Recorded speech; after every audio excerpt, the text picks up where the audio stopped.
You have the Vortex TAB8 and you want a more beautiful wallpaper than the default. You want something beautiful like this, your own art, your kids' art, your grandkids' art. Well, let's learn.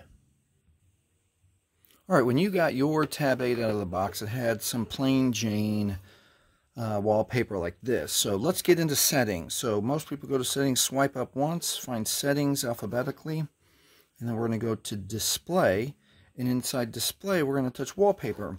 Now, depending on how much you use your phone and how many pictures you've taken and screenshots, you might have a couple of different choices here. But let's go to Gallery Go, and we should have all of the art that we've taken a picture of. So if your kids or grandkids send you a lot of art, it might be in your downloads, it might be in your photos.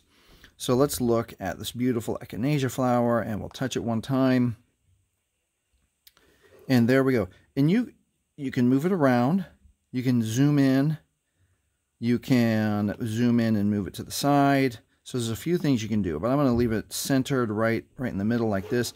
And then the next important thing to do is touch the check mark for OK. And then it's going to give you the option to put it on your home screen, your lock screen, or both. I always say to do both because then you can see it all the time whenever you're using your tablet. And we're done. So we can go to home, and there it is. Whenever we're using our tablet, we can be reminded of the beautiful art that's in our life. And then even on the screen lock, there it is, to always remind us to have beautiful art in our life. And that is it. That is how you change the wallpaper on your Vortex TAB8. If this has helped you, please like, please subscribe.